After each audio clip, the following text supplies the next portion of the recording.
और अब विदाई होती है तो राजा कंस अपनी बहन को सब कुछ देता है, सब कुछ देता है, हाथी घोड़े धन दौलत सोना चांदी सब देता है।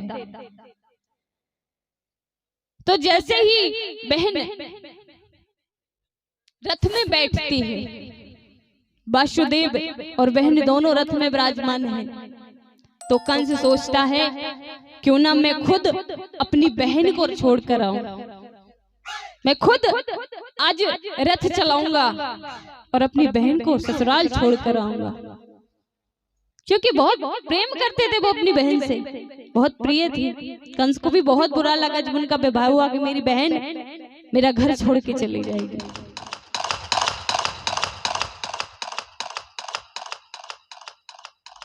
और जैसे ही कंस रथ पर विराजमान होता है,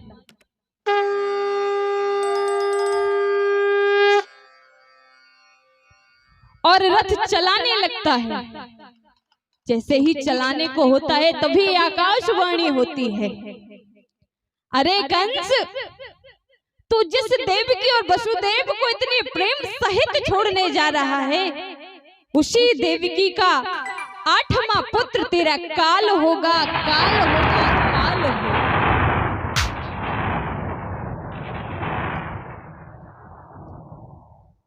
कंस सुनकर घबरा जाता है, डर जाता है, कुछ समझ नहीं आता। एक पल के लिए वो सोचता है कि ऐसा नहीं हो सकता, मेरी बहन है, मैंने बचपन से हम दोनों बड़े बड़े हैं, लेकिन ऐसा नहीं हो सकता। बाद में विचार करता है अगर ऐसा हो गया तो मेरी तो मृत्यु निश्चय है। कंस के मन में विचार आता है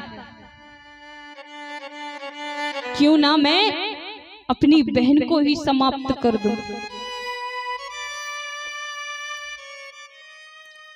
कहते हैं ना रहेगा बांस, ना बजेगी बांसुरी, ना देवकी रहेगी, ना 8वां लाल होगा और ना मेरा काल होगा। कंस विचार कर लेता है कि यही सही है। अब कहां कंस अपनी बहन को इतना प्यार करने वाला, इतना स्नेह करने वाला, और अपने मित्रों के भय से अपनी बहन को तक मारने को तैयार हो जाता है कि कहीं मैं ना मर जाऊं। अब जैसे ही उसने अपनी तलवार निकाली देवकी को मारने के लिए और प्रहार करने के लिए होता है, तो वासुदेव हाथ जोड़कर खड़े हो जाते हैं कि महाराज आप देवकी को नहीं मार सकते। अब कंस कहता है नहीं वासुदेव, मैं क्यों नहीं मार सकता, मैं मार सकता हूं, मेरी बहन है।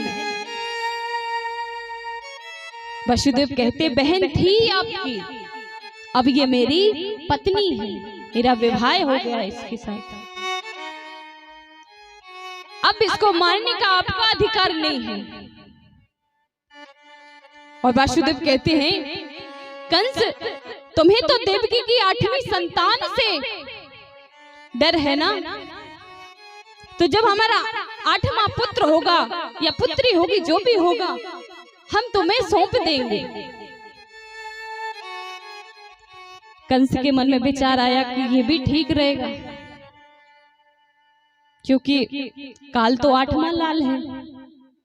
कंस कहता है ठीक है, लेकिन हमारी एक शर्त है। तो वासुदेव कहते हैं बताइए महाराज क्या शर्त है आपकी। बोले जब तक तुम्हारा 8वां पुत्र नहीं होता तब तक तुम हमारे यहाँ बंदी बन के रहोगे, तुम गोकुल नहीं जा सकते, यहीं रहना पड़ेगा तुम्हें। वासुदेव कहते ठीक है महाराज। तो कंस अपनी बहन के बाल पकड़ के खींचता हुआ कारागृह में लाता है, और महाराज यहाँ पर देवकी को मोटी मोटी बेड़ियों में जकड़ दिया जाता है।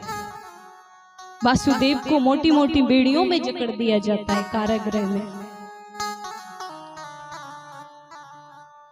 अब कंस के मन में ये भय पलने लगा और उसे अब इस बात की भी जल्दी हो गई कि देवकी की 8वीं संतान जल्दी हो जाए। क्योंकि जब आदमी को चिंता हो जाती है, जिस चीज से उसे डर हो, तो वही चीज डराती है और सताती है।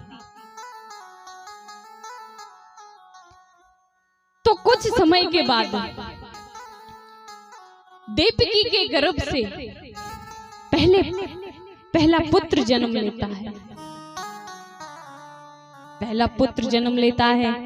महाराज को सूचना मिलती है, मंत्रीगण जाते हैं, महाराज देवकी के यहाँ पुत्र हुआ है। महाराज कंस बड़े क्रोध में आते हैं और यहाँ आकर देखते हैं कि देवकी की गोद में छोटा सा बालक है, नवजात शिशु है। और देवकी से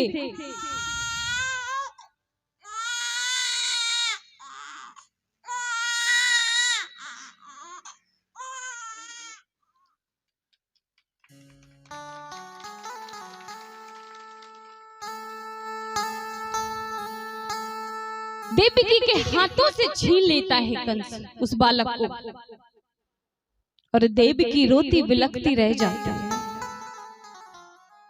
माँ की ममता उमड़ उमड़ कर बाहर आती है कि मेरी पहली संतान है ये। कोई भी माँ ऐसा नहीं देख सकती कि उसकी आंखों के सामने उसके पुत्र का वध कर दे, और वो भी उसका भाई। लेकिन देवकी माँ अपने सीने पर पत्थर रखती हैं, ममता के सागर को अंदर ही समाहित करते हैं। और जो कंस था वो उस बालक को लेता है और वही कारागृह में दीवार से मार देता है। भगवान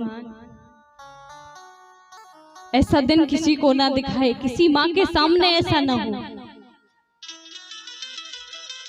कंस देवकी के पहले पुत्र की हत्या कर देता है।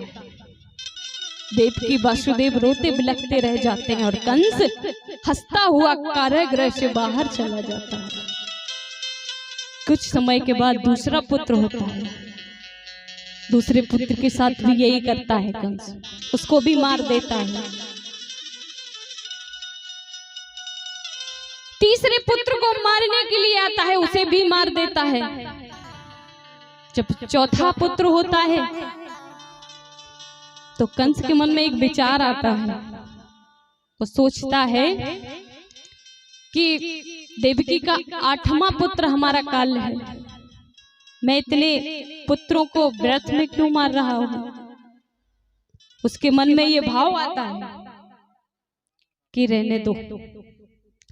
लेकिन नारद ऋषि आ जाते हैं उसी समय और कहते हैं कि कंस तुम पागल हो क्या? ये देवताओं की कोई चाल हो सकती है। तुम सारे पुत्र मारो देवकी के, क्योंकि नारद ऋषि तो जानते थे कि जब तक ये पुत्र नहीं मरेंगे तब तक भगवान का जन्म नहीं होगा, स्वयं नारायण का जन्म नहीं होगा। तो कंस कहता है ये भी सही हो सकता है, ये भी आपकी बात नारद ऋषि सत्य हो सकती है। तो वह चौथा पुत्र भी मार देता है, 5वां पुत्र मार देता है, 6वां पुत्र भी मार देता है। लेकिन जैसे ही 7वां पुत्र गर्भ में आता है तो जो वासुदेव की पहली पत्नी थी रोहिणी, वो वासुदेव से मिलने आती है कारागृह में। उन्हें पता चलता है कि हमारे पति को बंदी बना लिया गया है। तो वासुदेव और देवकी से मिलने आती है। जैसे ही रोहिणी आती है माता देवकी बहुत रोती है। लेकिन यहाँ पे भी प्रभु की लीला देखिए, योग माया से भगवान ने योग माया से जो गर्भ देवकी को पल रहा था, वो योग माया से रोहिणी के गर्भ में धारण कर दिया। अब तो महाराज रोहिणी मिलकर चली जाती है,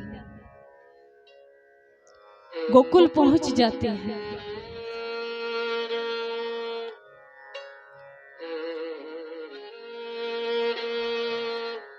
और यहां पर देवकी माता, रात्रि का समय है, सो रही है वासुदेव देवकी।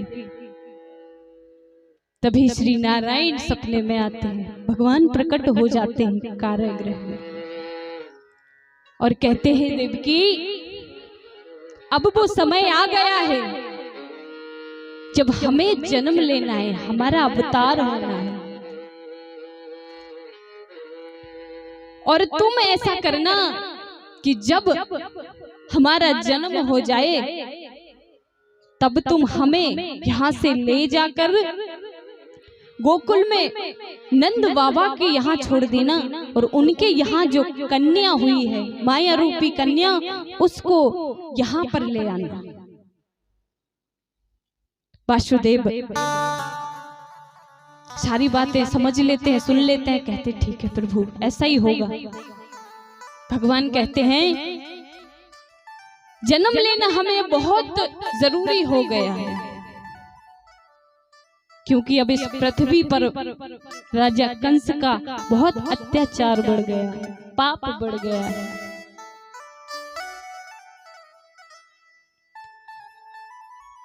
तो भगवान फिर माता के गर्भ में आ जाते हैं, और जैसे ही 9 महीने पूरे होते हैं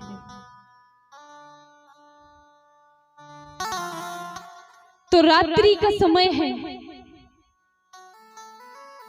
भाद्रपद तिथि अष्टमी, रात्रि के 12 बज रहे हैं, चंद्रमा आसमान में है, और यहाँ पर हमारे ठाकुर जी अवतार लेते हैं। बोलिए विष्णु भगवान की जय हो, बोलिए बाल गोपाल कृष्ण की जय हो। तो हमारे देवकी मैया भगवान को जन्म देती है, भगवान यहाँ अवतार लेते हैं, और जैसे कि भगवान ने बताया था कि हमें गोकुल छोड़ के आ जाना, वहां से जो कन्या है उसे ले आना। वासुदेव ऐसा ही करते हैं, एक टोकरी में रखते हैं। वासुदेव को ये भी डर लग रहा है कि ऐसा ना हो कि कहीं कंस के सैनिकों को पता चल जाए, लेकिन भगवान की माया देखिए, सारे सैनिक सो जाते हैं, बेड़ियां अपने आप खुल जाती हैं, और जेल का दरवाजा भी अपने आप खुल जाता है, और वासुदेव भगवान को एक टोकरी में रखते हैं और चल देते हैं गोकुल की ओर।